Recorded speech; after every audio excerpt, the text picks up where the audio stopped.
कुंज बिहारी जय राधा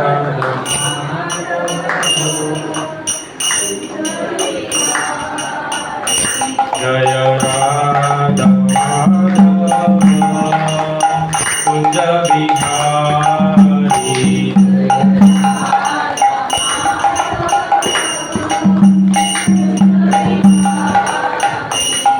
जय गोपी जन वल्लभा वरधारी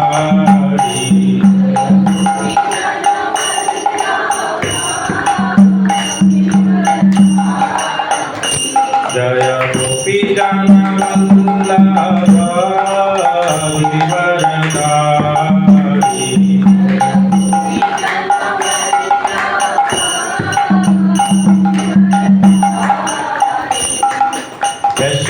यशोदानंदन व्रज जनरंजन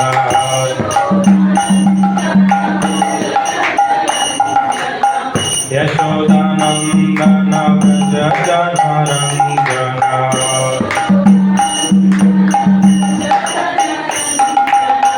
यमुना तीरा वनचारी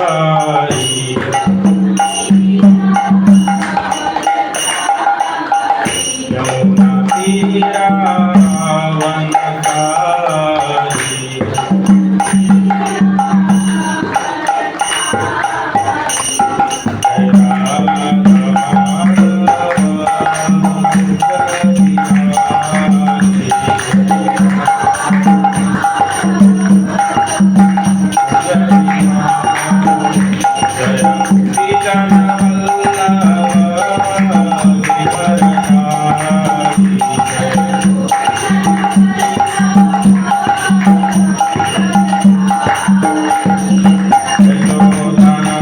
जय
माधव भगवान की जय, श्रील प्रभुपाद की जय, समवेत गौर भक्तवृंद की जय।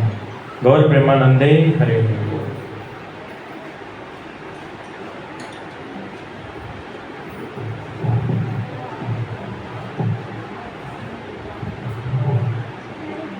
ओम नमो भगवते वासुदेवाय। ओम नमो भगवते वासुदेवाय। ओम नमो भगवते वासुदेवाय।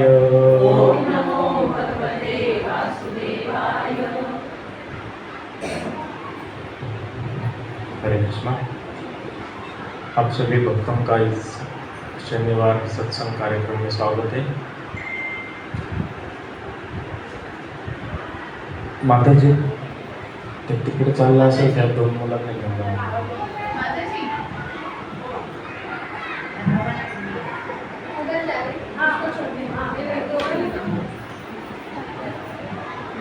अध्याय पहला श्लोक संख्या 10 का अध्ययन करेंगे।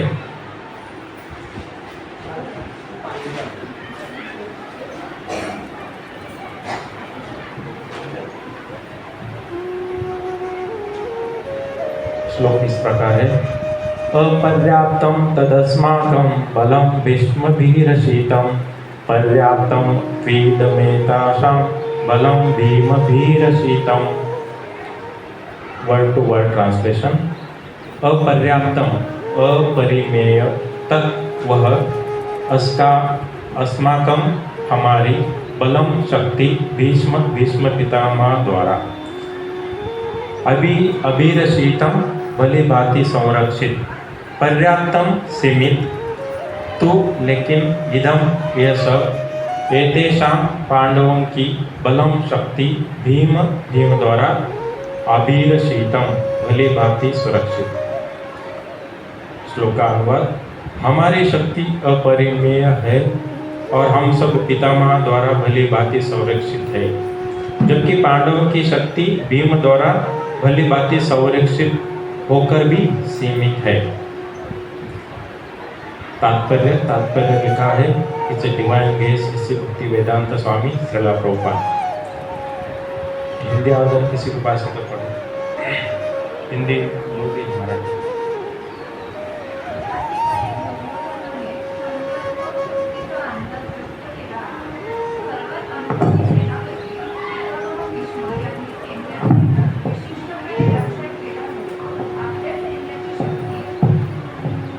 आपल्या सैन्याची शक्ती ही अपरिमित आहे असे त्याला वाटते। उलट पक्षी कमी अनुभवी असलेल्या सेनापतीने म्हणजेच भीमाने रक्षिलेले पांडव सैन्य हे सीमित आहे। भीम हा भीष्मांच्या उपस्थितीत नगण्यच होता। दुर्योधन भीमाचा नेहमीच मत्सर करीत असे, कारण तो पूर्णपणे जाणून होता की जर त्याचा मृत्यू होणारच असेल तर तो भीमाकडून होईल। पण त्याचबरोबर अत्यंत श्रेष्ठ सेनापती भीष्म यांच्या उपस्थितीमुळे त्याला स्वतःच्या विजयाची खात्री होती। या युद्धात आपला विजय होईल या आपल्या निष्कर्षाचा त्याला विश्वास पटला होता।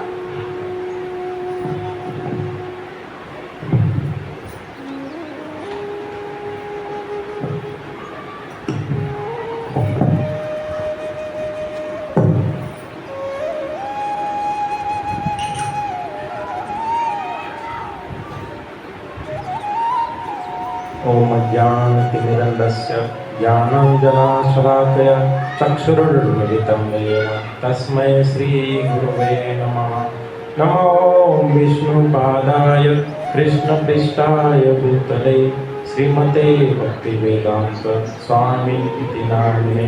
नमस्ते सरस्वती देवे गौरवाणी प्रचारिणे निर्विशेषा शून्यवादी पाश्चात्य देशतारिणे। जय श्री कृष्ण चैतन्य प्रभु नित्यानंद, श्री अद्वैत गदाधर श्रीवासादि गौर भक्तवृंद। हरे कृष्णा कृष्णा कृष्णा हरे हरे, हरे राम राम राम हरे हरे। हरे कृष्णा। आप सभी का पुनः इस सत्संग कार्यक्रम में स्वागत है। आज के श्लोक श्रृंखला में हम देखेंगे कि दुर्योधन वापस द्रोणाचार्य के सामने भीष्म पितामह के सामने जाकर अपनी संभ्रमता या दुविधा निर्माण करता है, बताता है। अपर्याप्तं तदस्माकं बलं भीष्मभिरचितं पर्याप्तं वेदमे तेषां बलं भीमभिरचितं। क्या लिखा है श्लोका में? इसका अर्थ हमारी शक्ति अपरिमेय है और हम सब पितामह द्वारा भली भांति संरक्षित है, जबकि पांडवों की शक्ति भीम द्वारा भली भांति संरक्षित होकर भी सीमित है। यहाँ पे अपर्याप्तम का मतलब है इनसफिशिएंट। हम जैसे बैंक में एटीएम में जाते हैं तो कभी कभी मैसेज आता है, अगर जो हिंदी भाषा सुनते हैं तो आपके खाते में अपर्याप्त राशि है या बैलेंस है, ऐसा मैसेज आता है। अपर्याप्त मतलब इनसफिशिएंट। एक्चुअली ये जो है सरस्वती देवी दुर्योधन के मुख से ये कहलाती है कि अपर्याप्तम, उसका दूसरा मीनिंग होता है लिमिटेड, अनलिमिटेड। लेकिन सरस्वती देवी के द्वारा उनके जबान से, मुख से वो खुद का अंत भी देख रहा है। बोल रहा है कि मैं, हमारे सेना जो है अनलिमिटेड है। दूसरा अर्थ है इनसफिशिएंट है, जो कि भीष्म द्वारा उसका सेनापति भीष्म पितामह हम संरक्षित है, डर के मारे बोल रहा है। और भीम को क्या बोल रहा है? भीम जो है उनकी सेना सीमित है, लिमिटेड है। यहाँ पे हमें ये समझना है दुर्योधन दोनों सेना के बीच में कंपैरिजन करना है। कौरवों के साइड से भीष्म पितामह सेनापति थे, पांडवों के साइड में धृष्टद्युम्न एक डिवीजन के सेनापति थे। लेकिन दुर्योधन धृष्टद्युम्न का नाम नहीं ले रहा है। किसका नाम ले रहा है?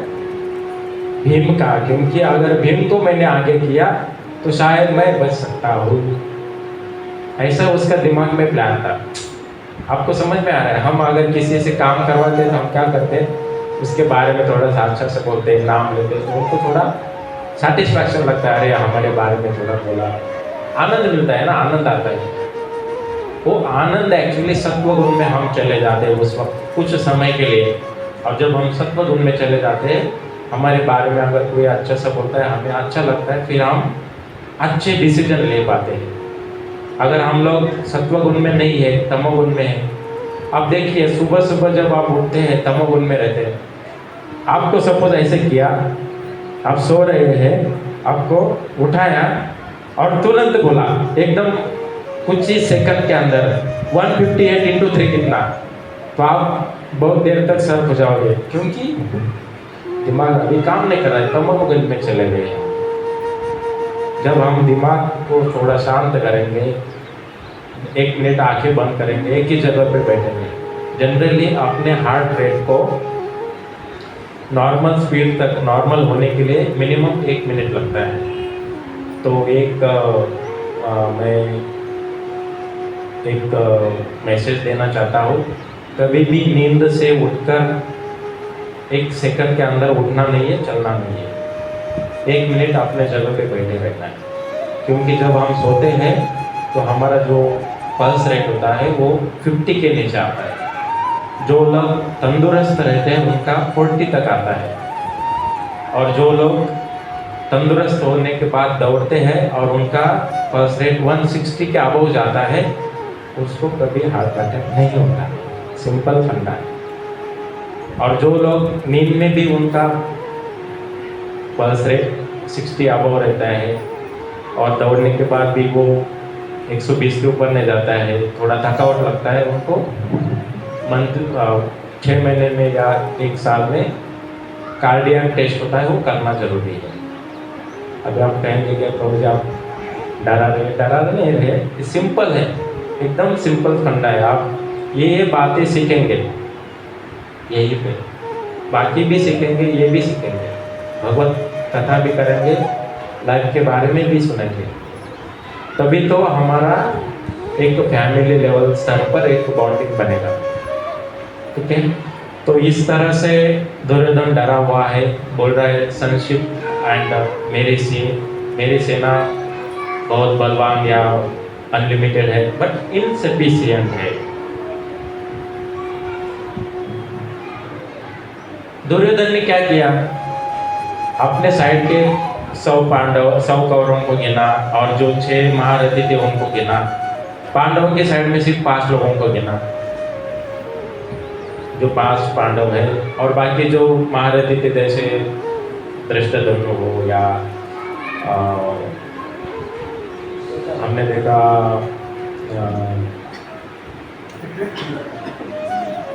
जयद्रथ हो, ये सारे जो है इनके साइड से, पांडवों के साइड से। दुर्योधन वहां पे सिर्फ 5 लोगों का नाम लेता है, लेकिन मेन जो है उनका नाम लेना भूल जाते हैं, वो है भगवान कृष्ण। जैसे मैंने लास्ट टाइम कहा कि आपके पास एक के ऊपर एक 0 डालते रहो, सिर्फ लास्ट में तो 0 वैल्यू है ना, उसको 0 0 0 0, बैंक में सब 0 डाल दिए अपने 0 वैल्यू, लेकिन एक नहीं डाला तो इक्वल टू 0।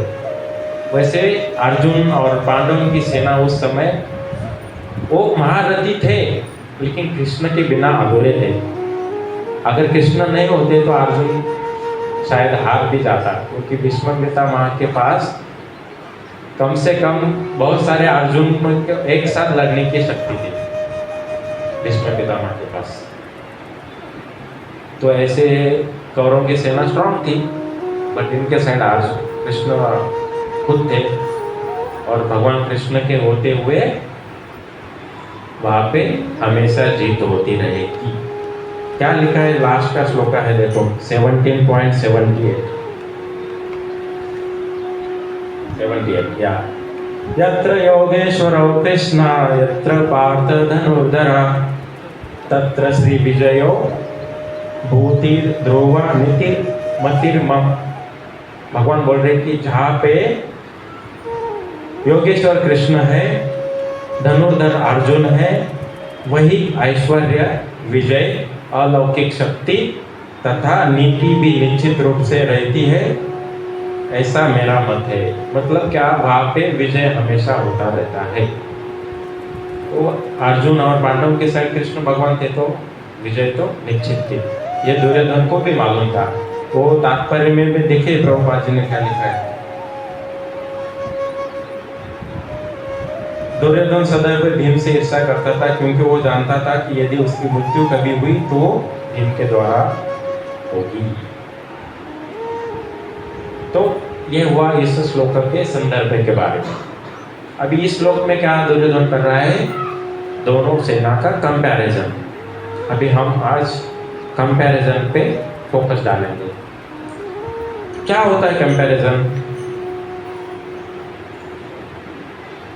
फॉर एग्जाम्पल, मैं एक अपना जनरल जो लाइफस्टाइल है उसका एग्जाम्पल दे रहा हूँ, जो आपके रिलेवेंट में है। फॉर एग्जाम्पल, जैसे कि मेरे पास कार है, मैं रास्ते से जा रहा हूँ, सिग्नल पे रुका हूँ, और मैंने क्या देखा, मेरे साइड में एक कार है जो बड़ी है, मे बी 7 सीटर होगी और कॉस्टली है।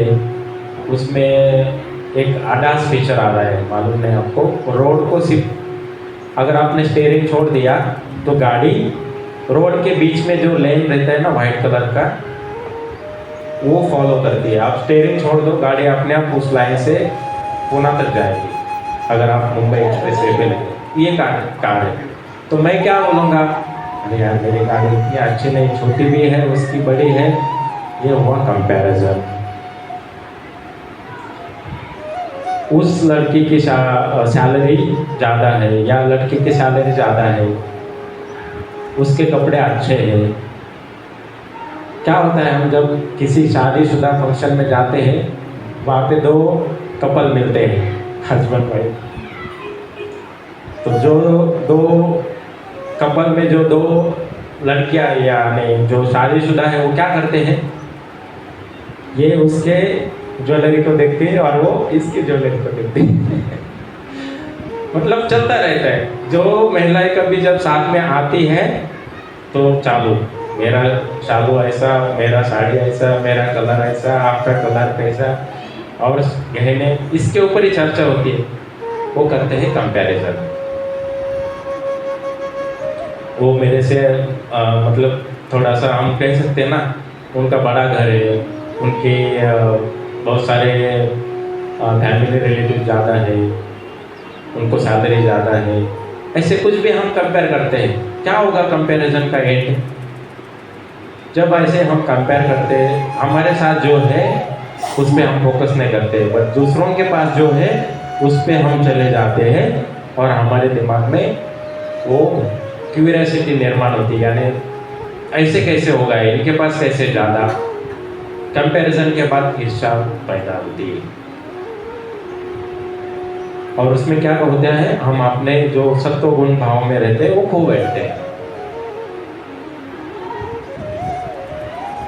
खुश कब रहेंगे आदमी कि जैसे कि मेरे पास एक सीमित है, ये है टेबल है, करताल है, माइक है, मैं खुश हूँ, मैं आरती कर रहा हूँ या मैं यहाँ पे बैठकर कीर्तन कर रहा हूँ, खुश है। अगर कोई बोला कि आपके पास जो है ना वायरलेस माइक, वो जो और एक 4 चैनल वाला रहता है वो नहीं है, 2 साउंड नहीं है, तो मेरे दिमाग में क्या होगा, फिर वो एंजाइटी निर्माण होगा, मेरा कंपैरिजन चालू होगा, अरे ऐसा होना चाहिए था, वो नहीं है, वो नहीं है। तो इसमें आदमी फ्रस्ट्रेट हो जाता है, कंपैरिजन करता है, फिर बोलता है कि नहीं मुझे वो भी चाहिए, तो ईर्ष्या निर्माण होती है। तो जो हमारे पास है उसमें खुश रहो, कंपेयर मत करो। ये मेरा पहला लेसन बताना है आपको।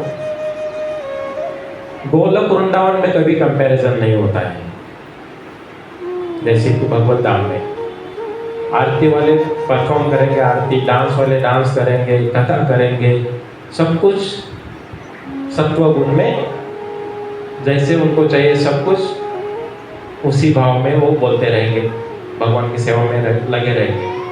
लेकिन भूलोक में ऐसा होता है कंपैरिजन, तो वो हमें नहीं करना चाहिए।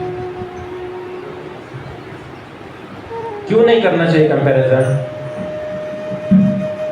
मेरे पास जो मेरी कैपेसिटी है, मेरी कैपेबिलिटी है, मैं उस हिसाब से कर रहा हूँ। भगवान को क्या चाहिए? सेवा चाहिए। चाहे सेवा करते समय कोई भक्त अगर शू स्टैंड पे शू कलेक्ट कर रहा है, शू हाथ लगाकर अंदर रख रहा है, वो भक्त आगे वहाँ पे सर्विस कर रहा है। अगर हमने और देखा कि कुछ भक्त लोग आरती कर रहे हैं भगवान की, कुछ लोग कुकिंग कर रहे हैं, कुछ लोग प्रसाद डिस्ट्रीब्यूट कर रहे हैं, कुछ लोग रजिस्ट्रेशन काउंटर पे बैठे हैं, भगवान इनमें क्या देख रहे हैं? भगवान ये नहीं बोल रहे कि शू स्टैंड पे जो खड़ा है उसको मैं बाद में आशीर्वाद दूंगा, कृपा, और जो मेरे आरती कर रहा है उसको फर्स्ट नहीं। भगवान के मायने में सब इक्वल है, सब इक्वल। अगर वो भक्ति भाव से अगर वो सेवा कर रहा है तो भगवान सबको सेम कृपा देगा। अगर कुकिंग करते समय वो कोई बॉलीवुड को सॉन्ग सुन रहा है या कुछ अलग सुन रहा है, जो भगवान का भोग बना रहा है कुकिंग, उसमें अगर उसका ध्यान नहीं है तो भगवान उसको क्यों कृपा करेंगे? तो भगवान के मायने में हम सब इक्वल है। उसी तरह हमारे पास जो है, हमारे कैपेसिटी के हिसाब से, हमारे क्षमता के हिसाब से हमें सेवा करना चाहिए। हम ऐसा कुछ शो ऑफ नहीं करना है कि मुझे बहुत सारा मतलब बुक डिस्ट्रीब्यूशन करना है 1000, या मुझे टेम्पल में जाने के बाद बहुत बड़ा कीर्तन करना है या कुकिंग सेवा करना है। हाँ, आप इच्छा रखो, बट जस्ट मेरे बड़ेपन के लिए आप सेवा मत करो, शो ऑफ मत करो, दिखावा के लिए सेवा मत करो। ये यहाँ पे मुझे कहना है।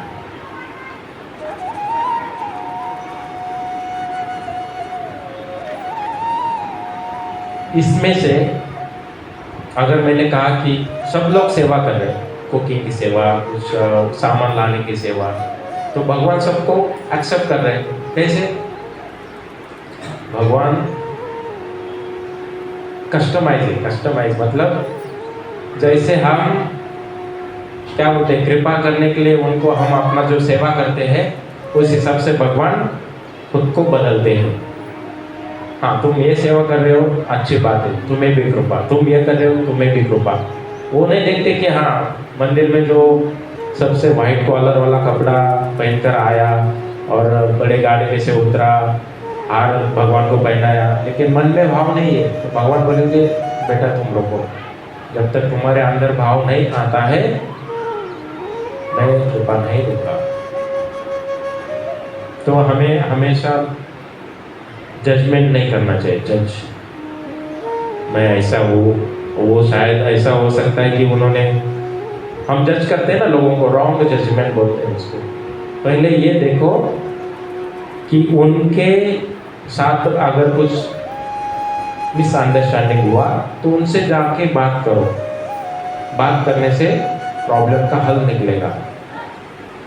तो ये एग्जांपल मतलब ये जजमेंट जो है वो हमेशा हम लोग कंपैरिजन के समय करते हैं कि शायद उनको लॉटरी लगा होगा, शायद उन्होंने ब्लैक मनी लिया होगा, शायद उन्होंने किसी रिश्तेदार से पैसा लिया होगा। ये जजमेंट है, ये सही नहीं है।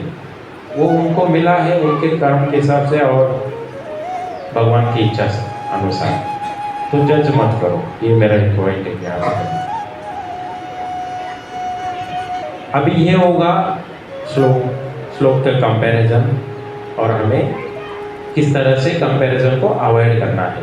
हमारे कैपेसिटी के हिसाब से, कैपेबिलिटी के हिसाब से हमें वो कार्य करना चाहिए जिसमें भगवान को सेंटर में रखो, कार्य करो, कोई भी कार्य करो। मैं सिर्फ ये नहीं बोल रहा हूँ कि भक्ति के समय वाला भगवान के सामने बैठो, या सिर्फ कुकिंग करते समय, या भक्तों के साथ आए उस समय नहीं।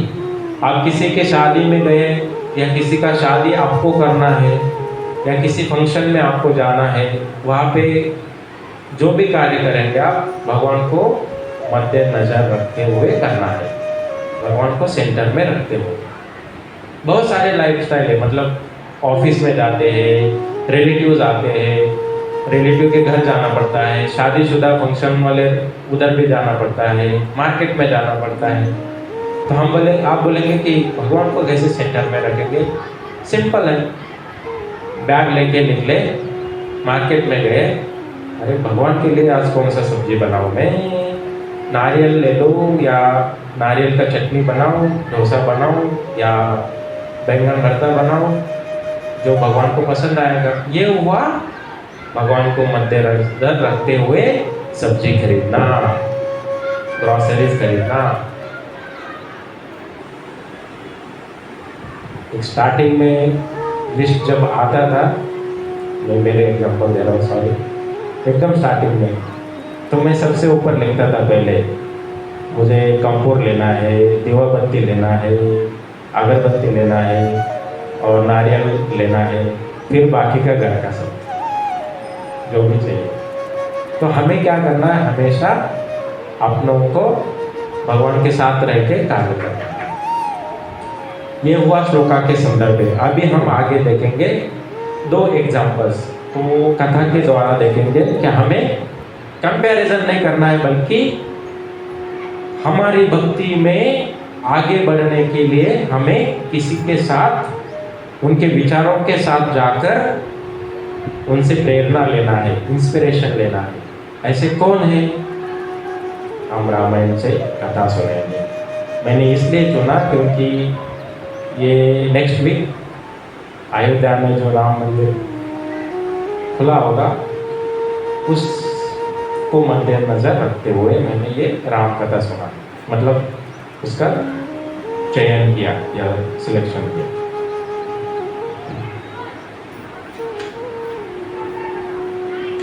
हम रामायण के बीच में से एंट्री करेंगे क्योंकि स्टार्टिंग में मालूम है कैसे रावण आ गया सीता मैया के कुटीर के सामने।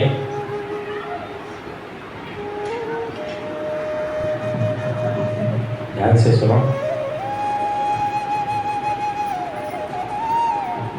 मरीच नाम का जो हरिण था वो आता है जंगल में और सीता मैया को दिखता है और सीता मैया बोलती कि मुझे ये हरिण चाहिए। वो क्या करते हैं राम को, उसके पीछे बोलते हैं आप उसको लेके आओ लक्ष्मण भैया। राम क्या बोलते हैं, रामचंद्र प्रभु आप सीता मैया के कुटीर के सामने खड़े रहो, जब तक मैं नहीं आता आप ऐसे यहाँ पे खड़े रहो। ये जो मारीच है एक हरिण है, राक्षस था, जंगल में दिखाई देता है। रामचंद्र प्रभु उसको, जब वो उसको पता चलता है कि रामचंद्र प्रभु मुझे मेरा पाटला कर रहे हैं, तो वो हवे में उड़ता है वो मारीच। फिर रामचंद्र प्रभु उसको अपने तीर से मारते हैं। ये मारीच कौन है, राक्षस है। कहाँ पे गिरा था, मॉरिशस, यानी आज का मॉरिशस। समझ में आया? मॉरिशस एक देश है, उसका पहले नाम था मॉरिस, क्योंकि वो मॉरिस राक्षस गिरा था वहां पे। अभी उसको चेंज करते करते मॉरिशस हो गया। रामचंद्र प्रभु उस आवाज से, मतलब उसका जो आवाज आता है, रामचंद्र प्रभु मतलब मॉरिस को मारते समय कुछ आवाज निकलता है। सीता मैया को डर लगता है कि अरे रामचंद्र प्रभु जी को कुछ हो गया है शायद। लक्ष्मण भैया को बोलते हैं कि आप चले जाओ। लक्ष्मण भैया बोलते कि नहीं, प्रभु रामचंद्र शुक्र पाएंगे, आप मुझे भेजो मत, क्योंकि आपकी रक्षा के लिए यहाँ पे मुझे रखा है। सीता मैया क्या बोलती है, सीता मैया शायद तुम भरत से मिले हो और रामचंद्र प्रभु जी को आपने जंगल में जाने दिया और तुम यहाँ पे अकेले हो और तुम्हें मुझसे कुछ मतलब हाथ लगाना है, छूना है, इसके लिए आपको रखा होगा। ये सुनकर लक्ष्मण भैया बहुत दुखी हो जाते हैं और वो एक लक्ष्मण रेखा डालकर निकल जाते हैं। रावण साधु के वेश में आता है, कुटीर के सामने खड़ा रहता है और बोलता है मां भिक्षाम दी।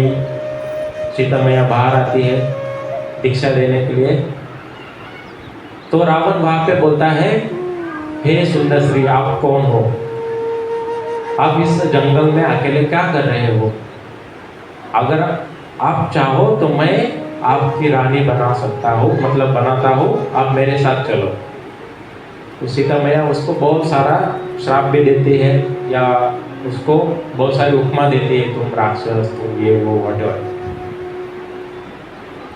रावण सीता मैया को हाथ नहीं लगा पाते। सीता मैया को वो फोर्सफुली जब खींचते हैं, लक्ष्मण रेखा जो बनी होती है वो लक्ष्मण रेखा अग्नि के स्वरूप में वहाँ पे जलती रहती है, वो हमें नहीं दिखाई देती। सीता मैया को जैसे वो उठाने वाले हैं तो सीता मैया लक्ष्मण रेखा क्रॉस करके बाहर आती है। क्या होता है,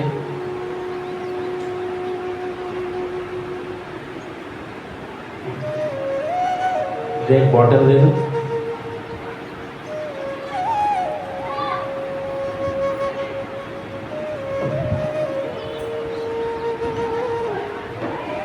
अभी ये है उसका बॉर्डर, ये वाला समझो, ये टेबल का जो कॉर्नर है वो है लक्ष्मण रेखा। जब सीता मैया इसको क्रॉस करती है नीचे, उस समय सीता मैया जो असली सीता मैया है, असली सीता मैया मतलब वास्तविक रूप से जो सीता मैया है, वो अग्नि के संपर्क में आने के बाद अग्नि देव की जो पत्नी है स्वाहा, उसमें उसका मिलन हो जाता है। आपको समझ में आया?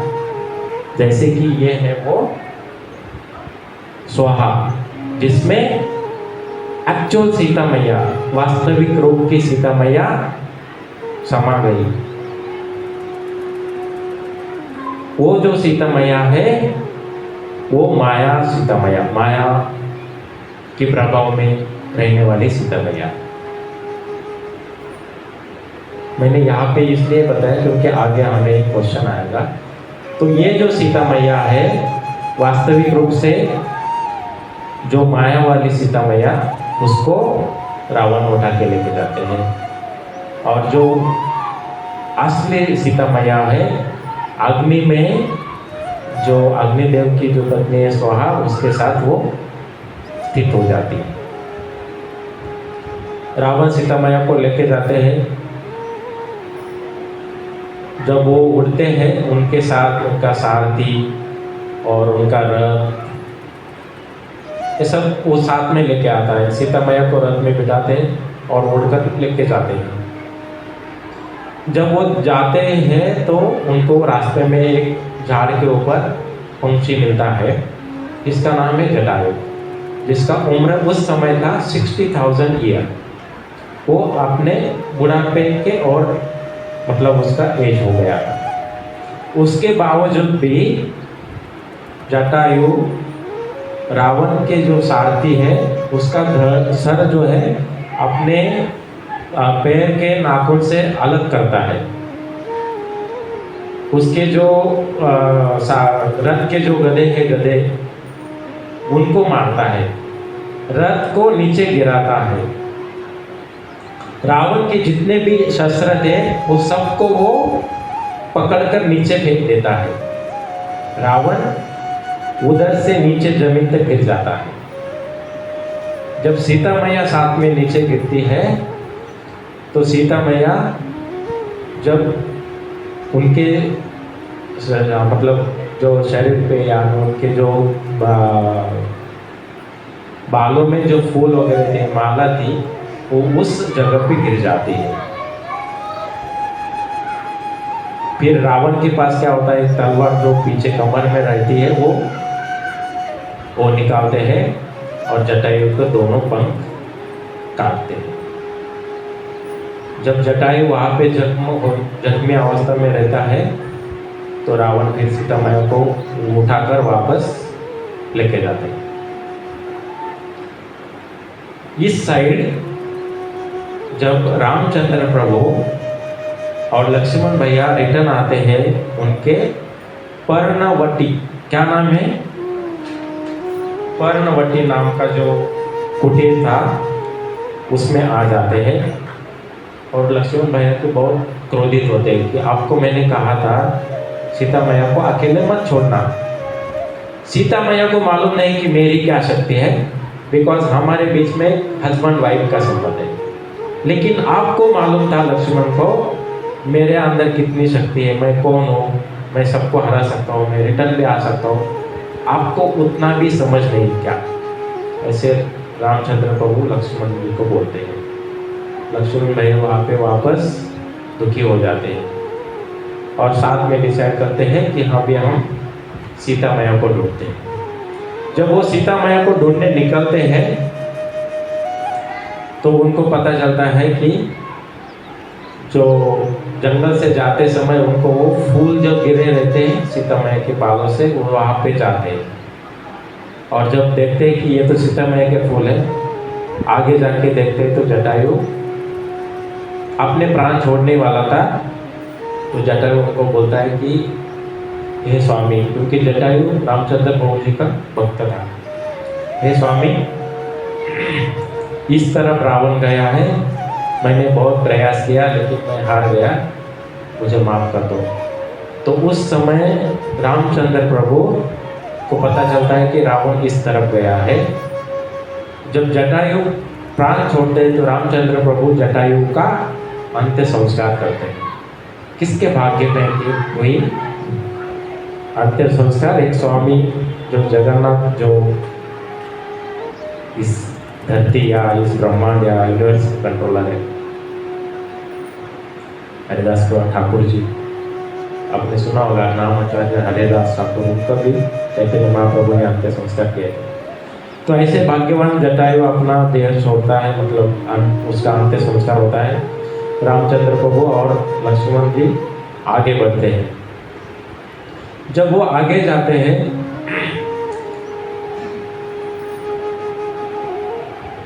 मातंग आश्रम, मातंग ऋषि एक बहुत फेमस भगवान के भक्त थे।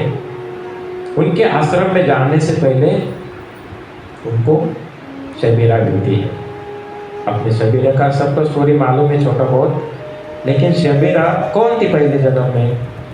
पहले जन्म में छोड़ो, वो इसी जन्म में मतलब वो जो प्रसंग हुआ उसमें शबीरा एक लो कास्ट की थी, जो हम बोलते ना, भिल्ल एक कास्ट है, जो लोग ज़्यादातर उनके समाज में मांस खाते थे।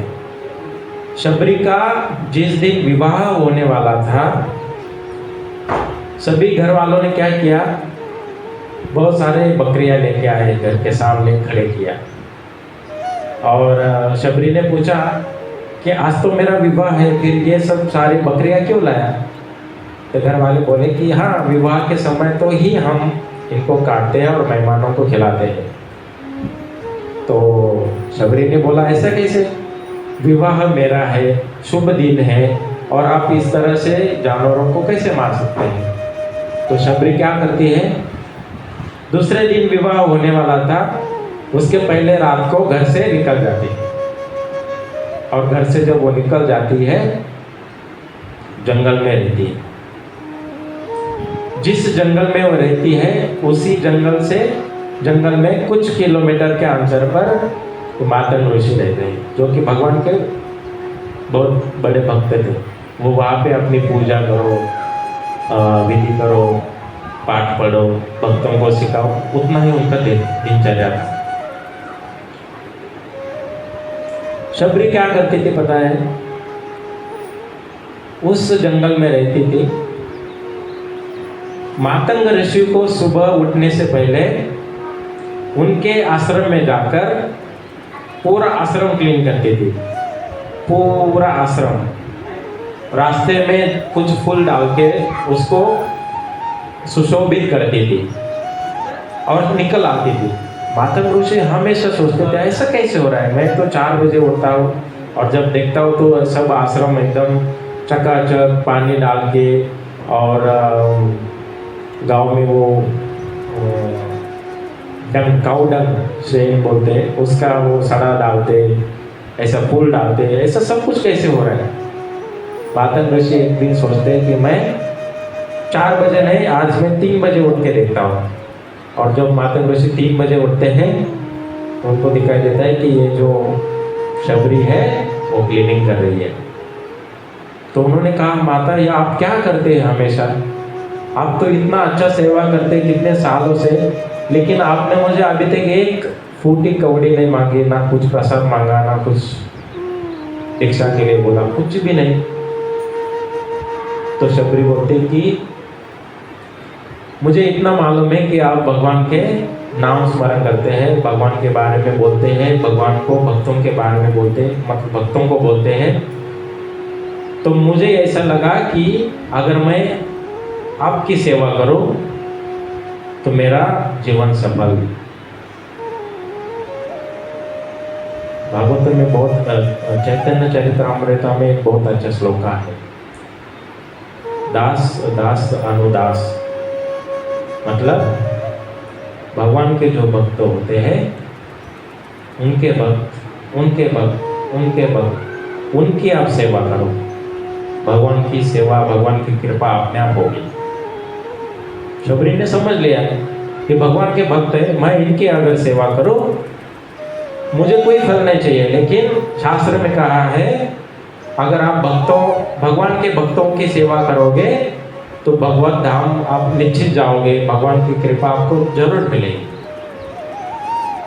बहुत बढ़िया श्लोक है, मुझे सिर्फ लास्ट का आता है, बहुत दिन पहले सुना था, साल पहले। तो शबरी ने एक्सेप्ट कर लिया कि हाँ मैं क्लीनिंग करती हूँ। फिर मातंग ऋषि बोलते हैं कि तुम एक काम क्यों नहीं करती, तुम इतना दूर मत रहो, मेरे आश्रम के साइड में थोड़ा सा बाहर की तरफ आपका कुटीर डाल के आप उधर रहो, और जब भी आपको कुछ चाहिए तो आप मेरे जो अनुयायी सहयोगी हैं उनसे बात करके आप ले लो। तो वो शबरी वहाँ पे आती है, और वही रामचंद्र प्रभु उस समय उसकी ओर चले जाते हैं, मतलब जंगल की ओर, जंगल के बीच में से। मातक ऋषि का एज हो जाता है और वो बोलते हैं कि हे शबरी, शायद मैं आज अपना देह छोड़ दूंगा, तुम्हें मतलब मेरे साथ तो मैं ये जो बाकी भक्त है उनको भी लेके जा रहा हूँ। तो शबरी बोलते हैं कि ऐसा क्यों, मुझे भी लेके चलो भगवता। तो वहाँ पे माता ऋषि बोलते हैं कि नहीं, जिस तरह मैं भगवान की प्रार्थना कर रहा था, भगवत सेवा कर रहा था, उसी समय उसी तरह से भगवान आपको देखने के लिए आएंगे और भगवान की सेवा आपको करना है। जब मैं यहाँ पे नहीं रहूँगा तो वो उसको लेके नहीं जाते। फिर शबरी अकेले उस आश्रम में रहकर ये निकल जाते हैं, माता ऋषि और उनके सारे शिष्य। कितना समय, क्या बोला था माता ऋषि ने, रामचंद्र प्रभु जी एक दिन आएंगे। अगर हमारे घर में अगर हमें कहा कि कल कुछ गेस्ट आने वाले, तो हम क्या करेंगे, कल अच्छा सा क्लीनिंग करेंगे, रंगोली वगैरह, फूल वगैरह। नेक्स्ट डे मॉर्निंग वो आए नहीं, हमने सोचेंगे हाँ कल आएंगे, नहीं तो परसों आएंगे। फिर परसों का दिन आता है, हम वापस क्लीनिंग करते हैं, झाड़ू वगैरह मारते हैं, सब फ्लावर वगैरह। उस दिन भी नहीं आए। तीसरे दिन हम क्या करेंगे, ये कुछ आते नहीं, छोड़ो, दिन हमारा दिन ये कर रहा है, वेस्ट जा रहा है। शबरी ने कितने सालों तक जिस रोड से भगवान रामचंद्र आने वाले थे उस रोड को डेली क्लीनिंग करते थे। शास्त्रों में कहा है कि कुछ जो लोग बोल रहे 11 साल, कुछ लोग 20-25 साल के ज़्यादा बोल रहे। एक दिन भी नहीं कि शबरी ने उस रोड को क्लीन नहीं किया। पूरे 11 साल एक कंटिन्यूअस, एक दिन गया, दूसरे दिन गया, तीसरा गया, 1 साल गया, 10 साल गया, 11 साल हो गए, 25 साल हो गए। रोज आश्रम क्लीन करती थी, रंगोली निकालती थी, जंगल में जाके फूल लेके आती थी, फल लेके आती थी और उस रास्ते में उसको ऐसे डालती थी। क्यों? भगवान को वेलकम करने के लिए। हम 3 दिन में थक जाएंगे, यहाँ पे शबरी 25 साल भगवान का वेट कर रही थी, एक दिन भी उन्होंने छोड़ा नहीं। क्लीनिंग एंड सर्विंग का जो भाव है। फिर रामचंद्र प्रभु आ जाते हैं और रामचंद्र प्रभु जी शबरी को मिलते हैं। शबरी को पूछते हैं क्या चाहिए आपको। क्या करती है शबरी? अभी रामायण में उसका उल्लेख नहीं है, लेकिन शबरी क्या करती थी, एक पेड़ से, बेर वाला जो पेड़ है वो पेड़ लेके आती थी। वो खट्टा है कि मीठा है चेक करती थी। खट्टा रहेगा तो साइड में, मीठा रहेगा तो टोपले में। मतलब उसकी जो भावना थी कि भगवान को, मेरे स्वामी को खट्टा फल नहीं जाना चाहिए, मीठा जाना चाहिए। अभी रामायण में कहीं उल्लेख नहीं है, लेकिन कुछ जगह पे बोलते हैं ऐसे कि शबरी का वो एक प्रेम था भगवान के प्रति। हमेशा से भगवान के बारे में सोचते रहते थे कि भगवान को इस तरह से फ्रूट देना चाहिए, खट्टा नहीं। और जब लक्ष्मण जी आते हैं, शबरी क्या करती है, वो प्लेट आगे करती है राम जी को, प्रभु रामचंद्र। प्रभु रामचंद्र एक बेर लेके मुंह में डालते, खाते हैं। लक्ष्मण जी क्या करते हैं, चुपके से कुछ बेर निकालते हैं, फेंक देते हैं। बोलते ये शबरी तो झूठे बेर खिला रहे मेरे भैया को। तो ऐसा जब सोचते हैं तो वहाँ पे लक्ष्मण जी द्वारा अपराध हो जाता है। और फिर राम जी बोलते कि ये इतने अच्छे मीठे मीठे फल है, मैं आपको क्या दूँ। तो भगवान खुद निकालते हैं और क्या बोलते हैं, तुम आज से नारायण नारायण बोलो, कृष्ण कृष्ण बोलो, मैं तुम्हें नाम, मतलब हम बोलते हैं ना हरि नाम दीक्षा, जैसे मैं तुम्हें नाम देता हूँ कि आप हमेशा इस नाम का जप करो। और फिर शबरी उसको फॉलो करती है। क्या था शबरी के पास? कुछ नहीं था, एक लो कास्ट में जन्मी हुई माता थी, घर वालों ने बोला कि शादी करना है, उस रात वो निकल जाती है। इतने सारे जानवरों का हत्या करके मुझे क्या मिलेगा, मैं क्यों ऐसा करूँ। निकल गई, जंगल में रहती थी। 25 साल तपस्या की। हम लोग 1 साल नहीं हुए अभी तक, 1.5 साल। हमें रिजल्ट चाहिए, रिजल्ट मिलेगा, थोड़ा टाइम लगेगा।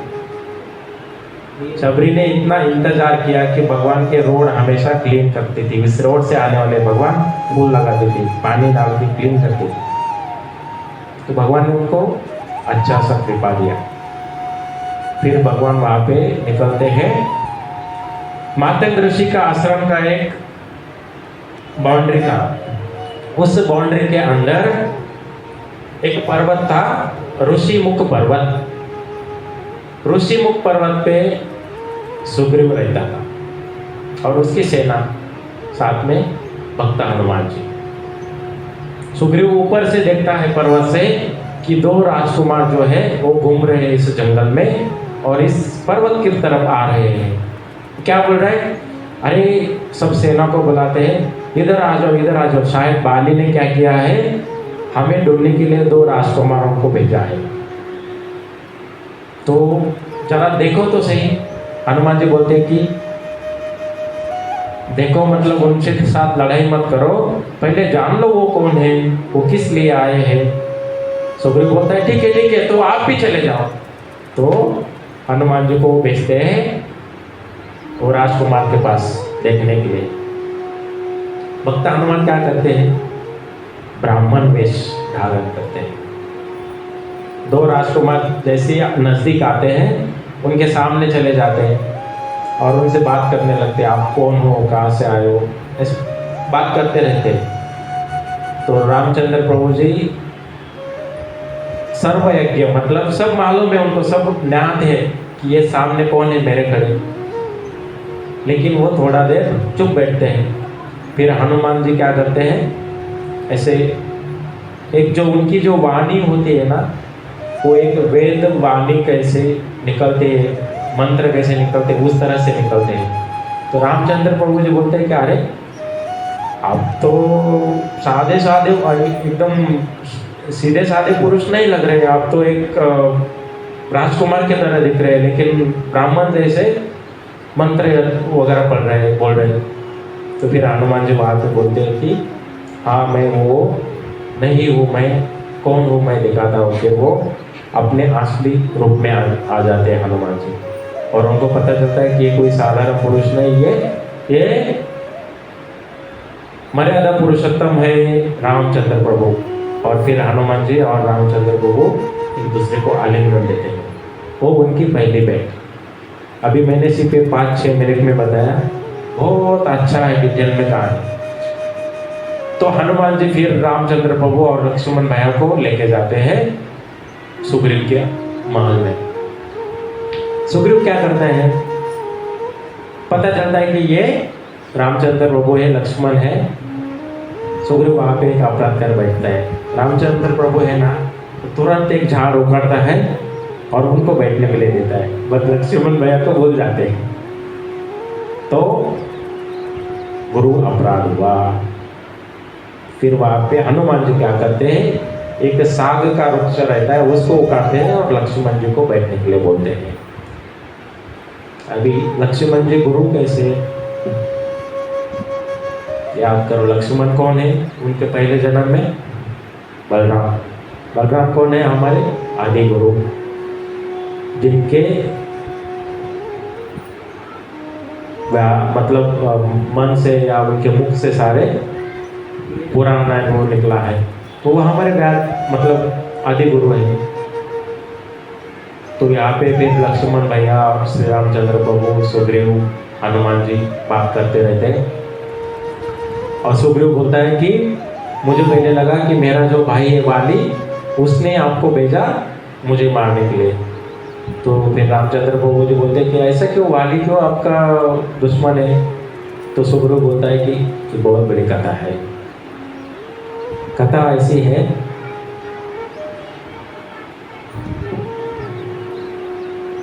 एक मायावी नाम का राक्षस था, जो कि बाली को मारने के लिए आता है। बाली क्या करता है, उसका पीछा करता है और एक गुफे के अंदर चला जाता है। उस समय बाली और सुग्रीव भैया साथ में रहते हैं। गुफा के अंदर जाने के बाद, जाने से पहले सुग्रीव को क्या बोलता है बाली, तुम गुफा के मुख पे खड़े रहो, मैं इस राक्षस को 15 दिन के अंदर मारकर बाहर आऊंगा। अगर मैं सपोज 15 दिन में नहीं आया तो तुम चले जाना, ये छोड़कर, गुफा छोड़कर चले जाना।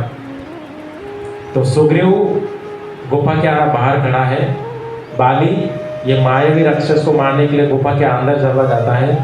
15 दिन बीत जाते हैं, 30 दिन बीतते हैं, 1 साल होने को आता है। सुग्रीव भैया बोलते हैं ऐसे क्या हो रहा है। 1 साल के बाद पता चलता है कि सुग्रीव वहां पे खड़ा है 1 साल तक। सुग्रीव को अंदर से चीख सुनाई देता है, आवाज, और उसको लगता है कि अभी शायद बहुत बड़ा युद्ध हो गया, उसमें बाली मर गए शायद, क्योंकि उस गुफा से बाहर ऐसा रक्त, ब्लड का नदी जैसा प्रवाह बहने लगता है। सुग्रीव को लगता है भैया तो मर गया शायद। वो क्या करते हैं, उस गुफा का जो डोर है ना, उसके आगे इतना बड़ा पत्थर डाल के उसको ब्लॉक कर देते हैं, सो दैट बाहर कुछ नहीं आएगा। सुग्रीव चला जाता है। सुग्रीव जब अपने राज्य में वापस आता है, अभी जिस समय ये युद्ध हो रहा था या दोनों भैया उस राक्षस को मारने आए थे, उस समय बलि उस राज्य का राजा था। अभी बलि तो मर गया अंदर गुफा में, फिर राजा का राज्य कौन होगा राज्य का। तो सुग्रीव क्या करता है, सेना को बुलाता है। सब सेना बोलते हैं कि नहीं नहीं, आप ही उनके भाई हो तो आप ही राजा बनो। और जब सुग्रीव राजा बनने का समय आता है तो बलि वहाँ पे आता है, बोलता है अरे तुम कपटी, मुझे अंदर फंसाकर यहाँ पे राज्य का राजा बनने का नाटक कर रहा है या राज्य लुभाना चाहता है। उसके बीच में फाइट होता है। बाली, सुग्रीव आगे, बाली पीछे, पूरे ब्रह्मांड घूमते हैं दोनों। सुग्रीव हाथ में नहीं आता है बाली के, और बाली क्या करता है, मातंग ऋषि के आश्रम की ओर चले जाता है। होता यूँ है कि मातंग ऋषि के आश्रम में एक भैंस को किसी ने मार गिराया था, और मातंग ऋषि क्या बोलता है, मेरे आश्रम के अंदर जो भैंस गिरा है वो एक राक्षस था, और ये जिसने भी मारा है इसको, वो अगर मेरे आश्रम के 1 किलोमीटर के लाइन में आ गया तो वो भस्म हो जाएगा। अभी सुग्रीव ने तो मारा नहीं था। सुग्रीव ने क्या सोचा, अगर मैं इस 1 किलोमीटर के लाइन में अगर आ गया तो बाली उस लाइन के अंदर आएगा नहीं, और उस राक्षस को मारा था बाली ने, जो भैंस को। और बाली को मालूम था अगर मैं मातंग ऋषि के उस एरिया में चला गया तो भस्म हो जाऊंगा,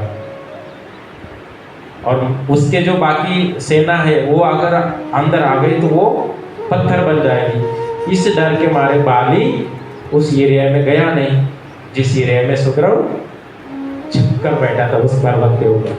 फिर रामचंद्र प्रभु एंड लक्ष्मण भैया ये सब सुनते हैं और बोलते हैं, हे सुग्रीव तुम आगे बढ़ो, मैं तुम्हारे साथ हूँ।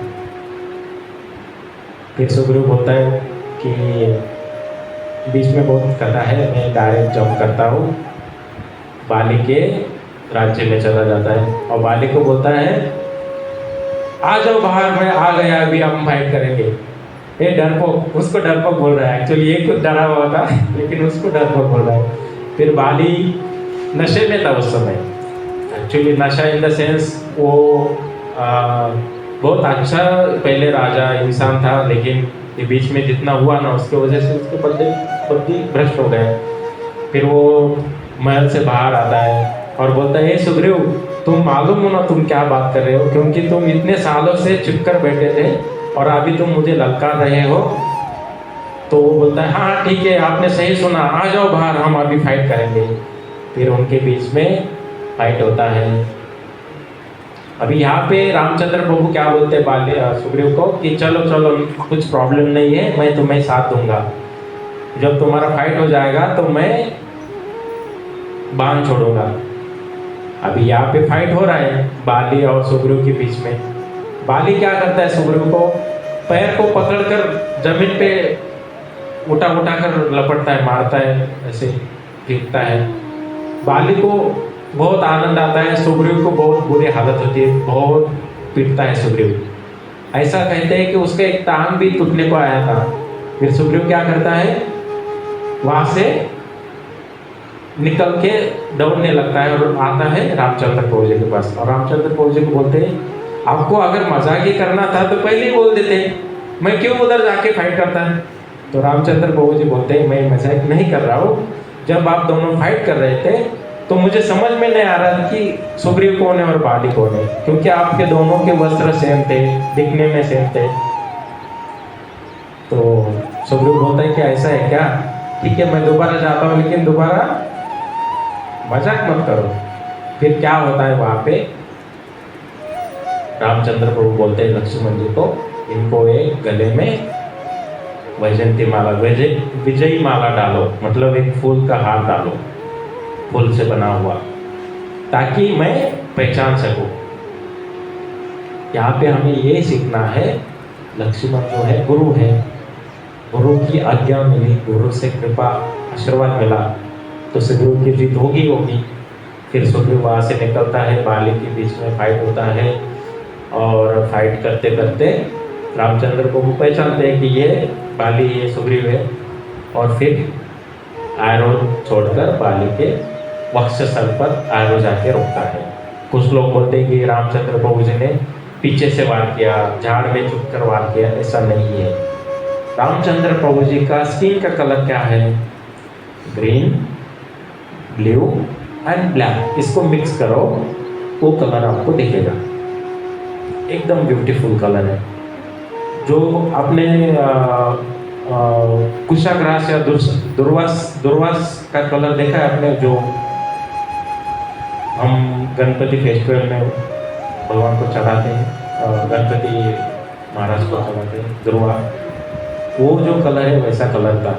और जब ये युद्ध हो रहा था, बाली को पता नहीं चल रहा था कि प्रभु रामचंद्र सामने है, क्योंकि उनका कलर और वन में जो युद्ध हो रहा था उनका स्किन का कलर और झाड़ और बाकी जो गवन था उनका कलर मैच हो गया था।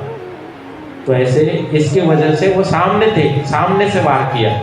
अगर एरो छोड़ा तो पीछे जाना चाहिए ना, लेकिन बाली को पीछे से नहीं लगा, बाली को कहाँ पे लगा, वक्षस्थल पर, सामने लगा। ये प्रूव करता है कि रामचंद्र प्रभु जी ने सामने से मारा। फिर बाली गिर जाता है, फिर बाली भगवान रामचंद्र प्रभु जी को पहचानता है और बोलता है कि हे रामचंद्र प्रभु, आपने मुझे क्यों मारा। तो रामचंद्र प्रभु जी वहाँ पे बोलते हैं 2-3 कारण हैं। पहला कारण ये है कि आपने पिछले कुछ दिनों में बहुत सारे निष्पाप लोगों को मारा है।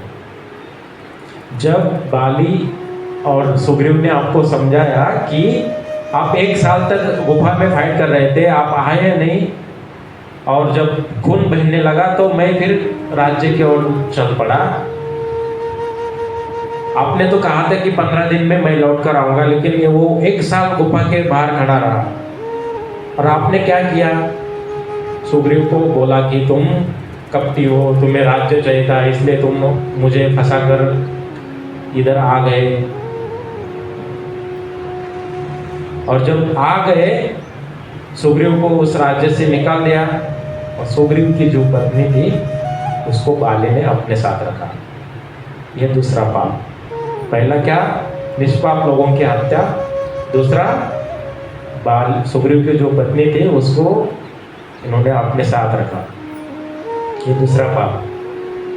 तो ऐसे पाप की वजह से आपको नरक में जाने वाले थे। आप जो है नरक में जाने वाले थे, मैंने बचाया। अगर मैं नहीं मारता तो नरक में जाते। मेरे बाण से आप कहाँ गए, स्वर्ग में। बराबर ना।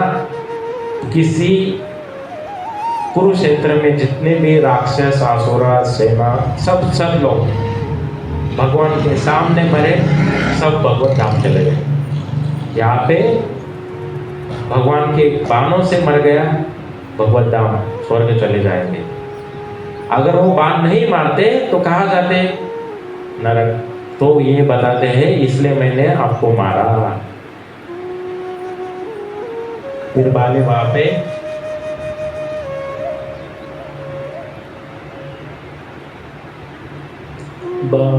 बाली वहां पे अपने देह छोड़ देता है। फिर रामचंद्र प्रभु जी सुग्रीव को बोलते हैं कि इसका अंत संस्कार करो, और सब लोग उसका अंत संस्कार करते हैं। फिर सुग्रीव, रामचंद्र प्रभु एंड लक्ष्मण भैया ये सब आगे बढ़ते हैं सीता मैया को ढूंढने के लिए, क्योंकि सुग्रीव ने देखा था जब रावण ऊपर से जा रहा था, सुग्रीव ने देखा था कि एक रावण जो है सीता मैया को लेके जा रहा है। और जब सीता मैया को बोलता है, सुग्रीव बोलता है कि इस दक्षिण की ओर गए हैं वो। सुग्रीव को कैसे पता चलता है, या रामचंद्र प्रभु जी को? जब रावण सीता मैया को ऊपर से जाती है तो सीता मैया कुछ ना कुछ निशान छोड़ती है, अंगूठी छोड़ती है, गले के अंगूठी ने गले में जो गहने थे, पायल थी, नुपुर थे, वो सब नीचे छोड़ते हैं। और सुग्रीव बोलता है कि देखो सीता मैया के गहने। फिर रामचंद्र प्रभु जी पहचानते हैं, लक्ष्मण भैया को दिखाते हैं, तो लक्ष्मण भैया बोलते हैं मैं सिर्फ चरण के जो नुपुर है उसको पहचानता हूँ, आगे ऊपर के वो गहने नहीं पहचानता। क्यों? क्योंकि मैंने सीता मैया को उस दिन तक उसके चरणों के ऊपर देखा ही नहीं। देखिए लक्ष्मण भैया की अपने क्या बोलते हैं, वहीने या भाभी की ओर देखने का नजरिया। और ये है, मतलब पहले बताया था बहुत 2010 के आसपास जो क्लास सुनता था मैं, अगर कोई पुरुष किसी स्त्री की ओर गलत धारणा से देखता है, भावना से उसके शरीर की ओर देखता है, तो उस पुरुष को नरक में जब जगह मिलता है तो जो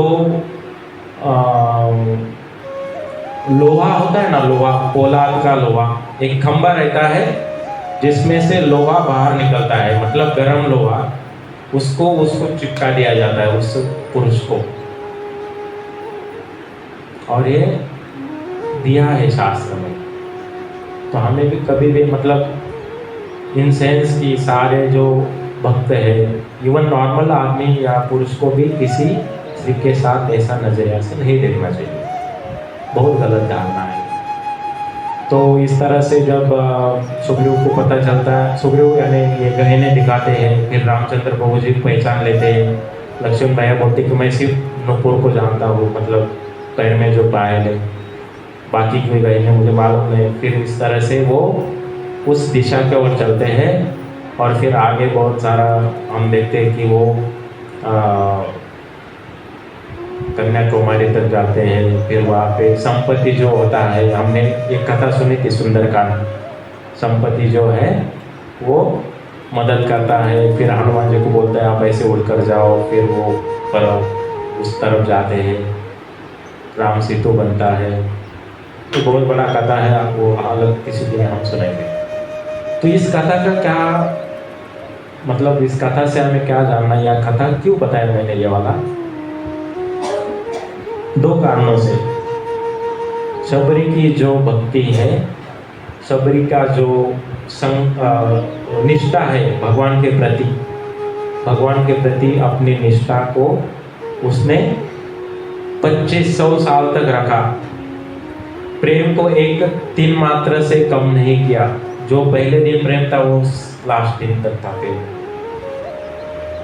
तो हमारे संघ में, हमारे उच्च स्तर लोगों के साथ, अब उच्च स्तर जो लोग हैं भक्ति में, वो कैसे रहते हैं, वो भक्ति में क्या क्या करते हैं, हमें उन डिवोटी के साथ बनना है। उस लेवल का आप कंपेयर करो, ना कि वो भक्त बहुत उछलता है, बहुत ज़्यादा कुकिंग सेवा करता है, बहुत ज़्यादा माला करता है, बहुत ज़्यादा, ये अलग है। उस लेवल तक हमें जाने के लिए अपने खुद को अपने साथ कंपेयर करो। मैं कल कौन था, कल कौन थी, 6 महीने कौन थी और आज कहाँ हूँ मैं। आपको अपने साथ कंपेयर करो और दूसरे भक्तों के संग में रहकर सीखो वो क्या करते हैं, ना कि कंपेयर करो। फिर वो जो करते हैं हमें उनसे सीखना है, तो हम एक दिन उस स्तर पर जाएंगे। और फिर 6 महीने बाद देखेंगे पहले, अरे मैं 6 महीने पहले ऐसा था, ऐसी थी, ऐसा हो। खुद को अपने साथ कंपेयर करो और इम्प्रूव करो। और यहाँ पे दूसरा जो एग्जाम्पल देता था रामचंद्र प्रभु जी के बारे में कि भक्त हनुमान या लक्ष्मण भैया एकदम निस्वार्थ भाव से रामचंद्र प्रभु जी की सेवा करते थे, मन में कुछ फल की चिंता न रखते हुए। तो हमें उनकी तरह सेवा भाव में रखना है, हमें ना कि फल की चिंता करना है, एक्सपेक्ट करना है फल की। इसलिए मैंने इस स्टोरी को यहाँ पे लिया। Compare your self and improve by seeing things before 6 months or 1 year or 1 day or last night, whatever. And then slowly आप अपने एक स्तर पर लेके आओ। तो इस तरह से ये एक क्वेश्चन आपको आया होगा कि रामचंद्र प्रभु जी ने सीता मैया को अग्नि परीक्षा क्यों देनी पड़ी। बहुत बार होता है ना अग्नि परीक्षा देनी पड़ी, वो इसलिए कि जो सीता रावण के पास थी वो माया सीता थी, और जो सीता अग्निदेव की जो पत्नी है सुहा के साथ थी वो असली सीता थी। जब रामचंद्र प्रभु जी अग्नि परीक्षा के लिए बोलते हैं तो सीता मैया जो माया सीता है वो अग्नि में जाती है, वहाँ पे स्थित होकर असली सीता बाहर आती है। मतलब माया सीता को छोड़कर वास्तविक जो सीता है वो बाहर आती है। इसलिए सीता मैया भले ही रावण के राज्य में थी या लंका में थी, एक पर्सन क्या 0.0 गिनती नहीं है, अशुद्ध नहीं थी, वो शुद्ध थी। लेकिन जब रामचंद्र प्रभु अयोध्या में घूम रहे थे तो उनको ऐसा लगा कि कुछ लोग बोल रहे कि मैं थोड़ी रामचंद्र प्रभु जी के जैसा हो कि उन्होंने एक उनकी वाइफ जो है 1 साल बाहर थी और अभी वापस वो साथ में रहते हैं। इसलिए रामचंद्र प्रभु जी ने उनको सेपरेट आश्रम देकर रहने के लिए बोला। उनके साथ फिर लव और कुछ थे जो मैया की रक्षा करेंगे। इसको प्रश्न का आंसर ये था। एंड है क्विकली 2 मिनट में, कल मकर संक्रांति है, इसका क्या महत्व है आपको मालूम है?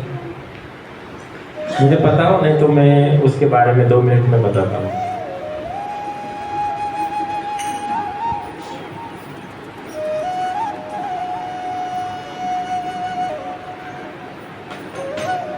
बताइए, गलत हुआ तो भी चलेगा।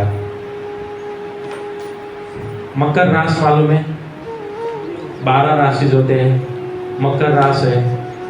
कल के दिन सूर्य देव यानी सूर्य मकर राशि में संक्रमण करेंगे। संक्रांति यानी संक्रमण, उसके अंदर प्रवेश करेंगे। किसके अंदर? मकर राशि के अंदर। क्यों? क्योंकि उस समय सूर्यदेव उत्तर की दिशा में थोड़ा झुकेंगे, मतलब चले जाएंगे। आपने अब तक देखा होगा कि अगर सूर्य इस तरह से है, ऐसा सनराइज हो रहा है, सनसेट हो रहा है, तो अभी क्या होगा? इधर नहीं तो इधर से सनराइज होगा। क्यों? क्योंकि जब सूर्य इस तरह से करेंगे तो उनकी सूर्य की जो किरणें हैं वो अभी जो गेहूं का खेती और बाकी जो बाजरे का खेती ठंडे में आता है वो खेती, उसको प्रॉपर सूर्य की किरणें मिलनी चाहिए ताकि जो अन्न है या जो पिक जो है वो सही से आ सके। और उसको हम क्या करते हैं फिर गुड़ी पाड़वा के समय, आप देखें गुड़ी पाड़वा नहीं, गुड़ी पाड़वा के दिन भी हम करते हैं। तो ऐसा कहते हैं कि सूर्य देव फिर उस उत्तरायण में प्रवेश करते हैं जिसमें सूर्य की प्रकाशित किरणें तेज रहती है, जो कि फल पौधे और सभी जो धान्य देने वाले जो पिक है उनको अच्छा रहता है। फिर हमारी खेती अच्छी आती है और पूरे भारतवर्ष में अलग अलग राज्यों में अलग अलग तरह से मकर संक्रांति किया करते हैं। कल हम तिलगुल बांटते हैं, चंडीगढ़ के साउथ इंडिया में खिचड़ी प्रसाद बांटते हैं, बाकी पोंगल के नाम से। बाकी राज्यों में मिठाई वाला बांटते हैं, क्योंकि जिस राज्य में जिस तरह का धान्य बिकता है वो उसी को सूर्यदेव को अर्पित करते हैं और प्रार्थना करते हैं। तो इसलिए कल मकर संक्रांति है, जिससे ये इवन जापान में भी फॉलो होता है।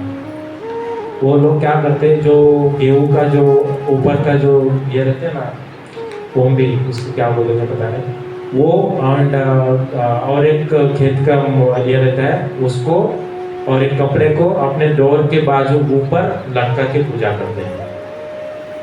तो ऑलमोस्ट बहुत सारा कल्चर सेम है। ठीक है, इस तरह से कल मकर संक्रांति है। और कल के दिन भीष्म पितामह और कृष्ण कुरुक्षेत्र में जो बाणों पे लेटे हैं ना भीष्म पितामह, तो भगवान कृष्ण का दर्शन करते हैं। वो भी पास टाइम कल के दिन हुआ था।